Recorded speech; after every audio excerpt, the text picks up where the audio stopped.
पहली जो मीटिंग थी वो कोई बड़े लेवल की नहीं थी, वो छोटी सी एक मीटिंग हमने रखी थी जिसमें मैंने इनका ज़ाती तौर पे इलेक्शन के जीतने के बाद इमीडिएटली शुक्रिया अदा किया।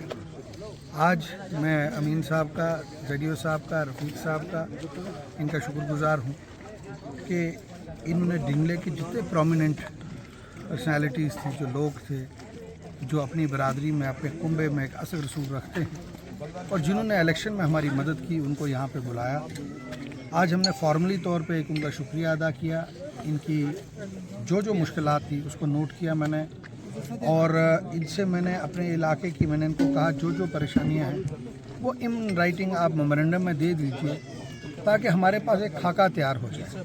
मैं कोशिश कर रहा हूँ कि हवेली कॉन्स्टिट्यूंसी में एक खाका तैयार किया जाए ताकि फर्दर जो प्लानिंग इसके बाद हो उस खाके को देख के ही हमारी प्लानिंग हो। क्योंकि मैंने यहाँ पे इलेक्शन लड़ा, मैंने यहाँ पे देखी, मैं यहाँ पे आता हूँ, मैं एक पंचायत में साल में 5 बार, 10 बार या 15 बार आ सकता हूँ, लेकिन जो मकामी पंचायत के रहने वाले हैं वो रोज़ उस पंचायत में रहते हैं, वो ज़्यादा बेटर जानते हैं कि सबसे ज़्यादा मुश्किल किसको है। क्योंकि ये आइडेंटिफाई करना हमेशा मुश्किल होता है कि इमीडिएटली फर्स्ट ज़रूरत कहाँ है जहाँ पे गवर्नमेंट एक्शन करे। उसके लिए मैंने इनको कहा कि आप अपना एक बना लीजिए, लेकिन मैं इनको मुबारकबाद देता हूँ क्योंकि अमीन साहब खुद एक रिटायर्ड डीएसपी हैं, जेडीओ साहब एक बड़े ही मंजे हुए ऑफिसर थे अपने टाइम के और बड़े मंजे हुए सियासतदान हैं इस इलाके के, और रफ़ीक साहब लगभग मुझे जब से नेशनल कॉन्फ्रेंस का होश संभाला है, लगभग 30-35 सालों से मैं भी देखता हूँ ये भी नेशनल कॉन्फ्रेंस के साथ जुड़े हुए हैं, काम कर रहे हैं, इस इलाके में काम कर रहे हैं, मतलब ग्रास रूट लेवल पे जुड़े हुए लोग हैं ये।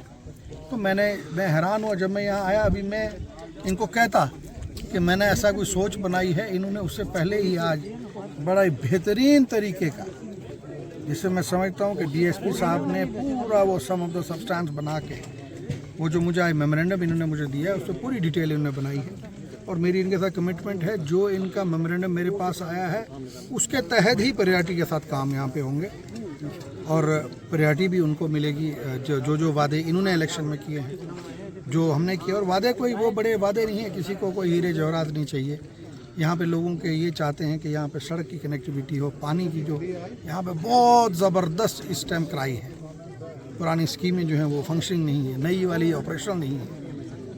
तो पानी के लिए इनकी ख्वाहिशात है, गलियों के लिए, डंगों के लिए, जो सड़कें पहले बनी हैं उसके लिए डंगे लगाने के लिए, यहाँ पे तारकोल बिछाने की बात है। तो मैंने इनको इश्योर किया कि क्योंकि 10 साल का बिगड़ा हुआ निज़ाम 10 दिनों में या 100 दिनों में नहीं ठीक हो सकता, थोड़ा सा वक्त लगेगा इंशाल्लाह, लेकिन वक्त ज़रूर लगेगा, लेकिन ज़रूर हम इसको मुमकिन बनाएंगे। इस इलाके को तरक्की के दौर पे आगे लाएंगे, डेवलप करेंगे। इस इलाके में जो यूनिवर्सिटी का कैंपस है उसको भी मैं ही लेके आया था, और जब मैं वो कैंपस यहाँ लेके आया था मेरी एक सोच थी कि इस इलाके को जो है हम अपग्रेड करें। इस इलाके में इस शहर के साथ जुड़ा हुआ है, फर्दर एक्सटेंशन यहीं हो सकती है, तो उसके लिए भी हमने और पैसा जो है हम गवर्नमेंट जो है वो कर रही है। उमर अब्दुल्ला साहब कोशिश कर रहे हैं और हमारी कोशिश होगी कि जल्द से जल्द उस कैंपस को भी फंक्शनिंग बनाया जाए ताकि यहाँ पे मेंढर से, सुनकोट से, मंडी से, बफलियाज से, बाटा तोड़ियाँ से, दूर दराज के इलाके से जो बच्चे हैं जो पढ़ना चाहते हैं, अपना मुस्तकबिल बेहतर बनाना चाहते हैं, वो डिंगले के अंदर आके अपनी क्वालिफिकेशन लेंगे और इस इलाके की भी तरक्की होगी और उन बच्चों की भी जो है कामयाबी। थैंक यू सर, शुक्रिया। कि हम लाएंगे। मेरा आपसे वादा रहा कि आज तक इतना बड़ा बजट कभी भी हवेली कॉन्स्टिट्यूंसी में नहीं आया और रियासत के खजाने में ये मेरा आपसे वादा है कि इस रियासत के अंदर, इस जो हमारा जम्मू कश्मीर है, इसके अंदर सबसे बड़ा बजट जो है वो इंशाल्लाह हवेली कॉन्स्टिट्यूंसी का बजट होगा।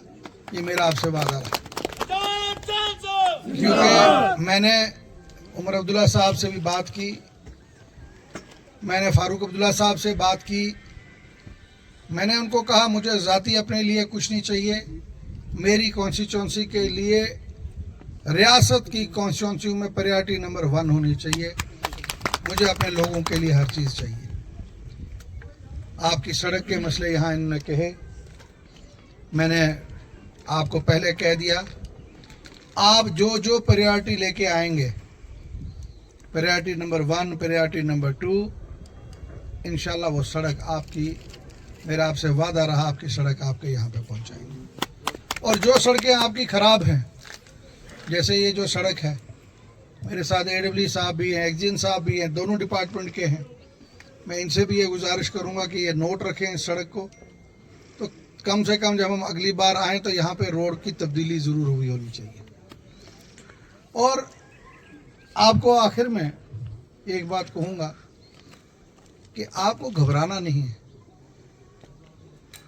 मैंने एक फ़ैसला किया है कि हर महीने की जो पहला शनिवार आएगा, उस पहले शनिवार में हम डिस्ट्रिक्ट पुंछ में जो है एक मीटिंग करेंगे बड़ी वाली, जिसमें आपका फीडबैक लेंगे कि क्या ग्राउंड पे काम हो रहा है या नहीं हो रहा है, हर महीने।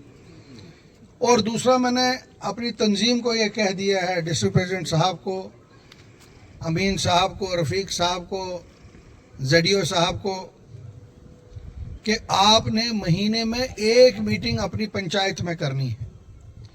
और उस मीटिंग की जो कार्रवाई होगी, क्योंकि अगर मैं हर पंचायत में मीटिंग करूंगा तो पूरे साल में मैं खाली मीटिंग ही करता रहूंगा, काम नहीं हो सकता।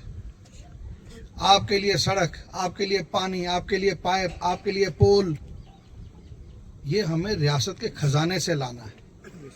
अगर यहाँ आके मैं आपकी शादियों में खाता रहूँगा, यहाँ घूमता रहूँगा, तो 2 साल बाद कहोगे आप बनाया तो थी बड़ा चंगा MLA, मगर काम नहीं कर सके।